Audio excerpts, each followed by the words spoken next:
Hi friends, വളരെ ഹെൽത്തിയും എന്നാൽ ടേസ്റ്റിൻ്റെ കാര്യത്തിൽ ഒരു കോംപ്രമൈസും ഇല്ലാത്ത ഒരു അടിപൊളി വെജിറ്റബിൾ പനീർ സലാഡ് ഉണ്ടാക്കിയിട്ട് വന്നാലോ.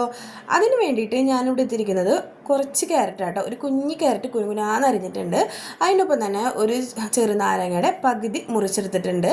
അതിനുശേഷം ഇവിടെ എത്തിയിരിക്കുന്നത് ഒരു കുഞ്ഞ് സബോളയും കുറച്ച് മല്ലിയിലും കുനുകുനാന്ന് അരിഞ്ഞെടുത്തിട്ടുണ്ട് കേട്ടോ. അതിനുശേഷം നമ്മുടെ പ്രധാന ഐറ്റമായ ഫ്രഷ് പനീറാട്ടോ ഞാൻ എടുത്തിരിക്കുന്നത്. ഫ്രഷ് ആയിട്ടുള്ള പനീർ ഞാൻ തന്നെ വീട്ടിലുണ്ടാക്കിയതാട്ടോ. അപ്പോൾ ഇതാണ് ഞാൻ ഇതിലേക്ക് ചേർത്ത് കൊടുക്കുന്നത് കേട്ടോ. ഈ പനീർ മുഴുവനായിട്ട് നമുക്ക് ഇതിലേക്ക് ചേർത്ത് കൊടുക്കണ്ട. ഇതിൻ്റെ ഒരു ചെറിയൊരു ഭാഗം മാത്രം ഞാൻ ഇതിലേക്ക് ചേർക്കുന്നുള്ളൂ കേട്ടോ. കുറച്ച് സലാഡാണ് ഞാനിവിടെ ഉണ്ടാക്കുന്നുള്ളൂ. അപ്പോൾ കുറച്ച് ഭാഗം മാത്രം എടുത്ത് ഞാനൊന്ന് ക്യൂബായിട്ടൊന്ന് കട്ട് ചെയ്തെടുത്തിട്ടുണ്ട് കേട്ടോ. അതെ, ചെറിയ ചെറിയ ക്യൂബുകളായിട്ട് കട്ട് ചെയ്തെടുത്തിട്ടുണ്ട്. ഇതാണ് ഇതിൻ്റെ സൈസ് എന്ന് പറയുന്നത്. ഇതുപോലെ കട്ട് ചെയ്തെടുത്തിട്ടുണ്ട്. ഇനി ഞാനിതൊന്ന് ഷാലോ ഫ്രൈ ചെയ്തെടുക്കാനാണ് പോകുന്നത്. ഇത് നമുക്കൊന്ന് ഷാലോ ഫ്രൈ ചെയ്തെടുക്കണം. എന്നാലാണ് നമുക്ക് ഈ സലാഡിലേക്ക് ടേസ്റ്റ് ഇറങ്ങുള്ളൂ കേട്ടോ. അതിന് വേണ്ടി 1/4 ടീസ്പൂൺ മുളക് പൊടി ഞാൻ ചേർത്ത് കൊടുത്തിട്ടുണ്ട്. അതിനുശേഷം ഒരു പിഞ്ചുപ്പ് ഞാൻ ചേർത്ത് കൊടുത്തിട്ടുണ്ട്. ശേഷം അതിലേക്ക് ഒരു 1/4 ടീസ്പൂൺ മഞ്ഞൾപ്പൊടി മാത്രം ചേർത്ത് കൊടുത്തിട്ടുണ്ട് കേട്ടോ. ഇത്രയും പൊടികൾ മാത്രം മതി കേട്ടോ. നമുക്ക് വേറെ ഒരു പൊടിയുടെയും ആവശ്യമില്ല. ഇതൊന്ന് വെറുതെ ഒന്ന് മിക്സ് ചെയ്ത് കൊടുക്കാം. നല്ലപോലെ മിക്സ് ചെയ്ത് കൊടുത്തിട്ട് നമുക്കിതൊക്കെ ഒന്ന് യോജിപ്പിച്ചെടുക്കണം കേട്ടോ. എല്ലായിടത്തും ഈ മസാല പിടിക്കണം കേട്ടോ. അതിനുശേഷം ഞാൻ ഗ്യാസ് ഓണാക്കി ഒന്ന് ഷാലോ ഫ്രൈ ചെയ്ത് എടുത്തു കൊണ്ടുവന്നിട്ടുണ്ട് കേട്ടോ. നമ്മൾ ഷാലോ ഫ്രൈ ചെയ്ത് എടുത്ത് ഇതുപോലെ ഇരിക്കുന്നുണ്ട് കേട്ടോ. നല്ല സോഫ്റ്റ് ആയിട്ടുണ്ട്, നല്ല സ്മെല്ല് വരുന്നുണ്ട് ഇപ്പം തന്നെ. അപ്പോൾ ഇതാണ് നമ്മുടെ സലാഡിൻ്റെ മെയിൻ താരം കേട്ടോ.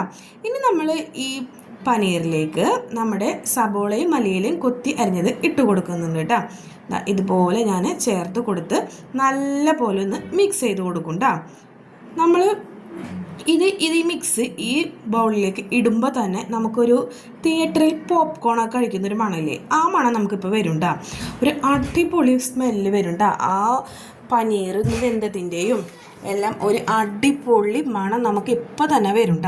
എന്നിട്ട് നല്ല പോലെ ഇതൊന്ന് മിക്സ് ചെയ്ത് കൊടുക്കാം കേട്ടോ. നിങ്ങൾക്ക് വേണമെങ്കിൽ ഉപ്പ് ഇപ്പോൾ ചേർത്ത് കൊടുക്കുകയാണെങ്കിൽ ചെറുതായിട്ട് ചേർത്ത് കൊടുക്കാം. ഞാൻ ലാസ്റ്റാണ് ചേർത്ത് കൊടുക്കുള്ളൂ. എന്നാലാണ് എനിക്ക് എൻ്റെ അളവിനുള്ള ഉപ്പൊന്ന് കറക്റ്റായിട്ട് നിൽക്കുള്ളൂ കേട്ടോ. അല്ലെങ്കിൽ ചിലപ്പോൾ ഉപ്പ് കൂടും, അങ്ങനത്തെ ഒക്കെ പ്രശ്നങ്ങൾ വരും. അപ്പോൾ ഞാനിതൊന്ന് നല്ലപോലെ മിക്സ് ചെയ്ത് കൊടുത്ത് ഒന്ന് മാറ്റി വയ്ക്കുന്നുണ്ട്. ഇനി നമ്മൾ ഇതിലേക്ക് ചേർക്കാൻ പോകുന്നത് നമ്മുടെ ക്യാരറ്റാണ് കേട്ടോ. അപ്പോൾ ഇതുപോലെ ക്യൂട്ടായിട്ടുള്ള സലാഡിൻ്റെ പകുതി ഇവിടെ റെഡി ആയിട്ടുണ്ട്. ഇനി നമുക്ക് നമ്മുടെ പ്രധാന ഐറ്റമായ ക്യാരറ്റ് കുനുകുനാന്നരിഞ്ഞത് ഞാൻ ഇതിലേക്ക് ചേർത്ത് കൊടുക്കുന്നുണ്ട് കേട്ടോ. ഇതുപോലെ ഒന്ന് മിക്സ് ചെയ്ത് കൊടുക്കണം. അപ്പോൾ ഇത് ഞാൻ മുഴുവൻ ക്യാരറ്റും ഇതിലേക്ക് ചേർത്ത് കൊടുക്കുന്നില്ല, പകുതി മാത്രമേ ഞാൻ ചേർത്ത് കൊടുക്കുന്നുള്ളൂ. കാരണം എന്താണെന്ന് വെച്ചാൽ മോൻ പറഞ്ഞിട്ടുണ്ട് അവനക്കിത് കഴിക്കാൻ വേണമെന്ന് കേട്ടോ. അപ്പം ഞാൻ ക്യാരറ്റ് ഒന്ന് ജസ്റ്റ് കഴുകിയ ശേഷമാണ് ഇത് ഇതിലേക്ക് ഇടുന്നത്.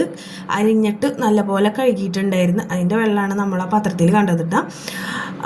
അങ്ങനെ ഞാനിതൊന്ന് നല്ലപോലെ ഒന്ന് മിക്സ് ചെയ്ത് കൊടുക്കുന്നുണ്ട്. അപ്പോൾ നമ്മളിത് മിക്സ് ചെയ്ത് ഈ സമയത്ത് ഞാൻ ഉപ്പിട്ട് കൊടുക്കണ്ട. എനിക്ക് ഇപ്പോഴാണ് ഉപ്പിട്ട് കൊടുത്താൽ എനിക്ക് കറക്റ്റായിട്ട് നിൽക്കുള്ളൂ കേട്ടോ.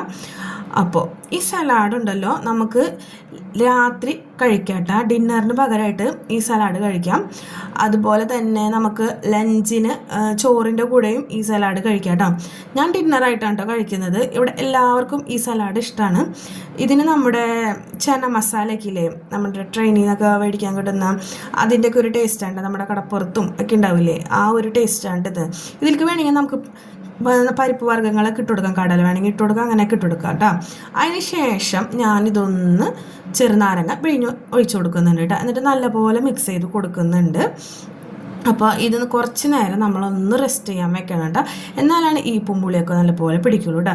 അപ്പോൾ റെസ്റ്റിംഗ് ഒക്കെ കഴിഞ്ഞ് ഞാനിപ്പോൾ എടുത്തിട്ടുണ്ട്. ഇതാണ് നമ്മുടെ ഫൈനൽ ലുക്ക്. അടിപൊളി ടേസ്റ്റായിട്ട് നല്ല ക്യൂട്ടാണ് കേട്ടോ. നമുക്കിത് മാത്രം വെറുതെ സിനിമ കാണുമ്പോൾ എപ്പോഴെങ്കിലുമൊക്കെ കഴിച്ചുകൊണ്ടേയിരിക്കാം. നമ്മുടെ പോപ്കോണിൻ്റെ ഒക്കെ ഒരു സ്മെല്ലൊക്കെ ആട്ടോ ഇതിന്. അപ്പോൾ നിങ്ങളെല്ലാവരും ഇതൊന്ന് ട്രൈ ചെയ്ത് ഫീഡ്ബാക്ക് അറിയിക്കാം. പിന്നെ ഇതുപോലത്തെ വീഡിയോസൊക്കെ വേണമെങ്കിൽ ഈ ചാനൽ ഒന്ന് സബ്സ്ക്രൈബ് ചെയ്യുക. അപ്പോൾ നിങ്ങൾ കമൻ്റ് ഇടുന്ന വീഡിയോസും ഒക്കെ ഞാൻ ട്രൈ ചെയ്യുന്നതായിരിക്കും. അപ്പോൾ എല്ലാവരും ലൈക്ക് ചെയ്യുക, ഷെയർ ചെയ്യുക, സപ്പോർട്ട് ചെയ്യുക കേട്ടോ. അപ്പോൾ എല്ലാവരും എൻ്റെ ചാനലൊക്കെ ഒന്ന് കയറി ഒരുപാട് വീഡിയോസ് ഞാനിട്ടൊക്കെ ഒന്ന് കയറി കണ്ടുനോക്കാം. അപ്പോൾ എല്ലാവരും സബ്സ്ക്രൈബ് ചെയ്യുക. മറ്റൊരു വീഡിയോയുമായി കാണാം. ബൈ.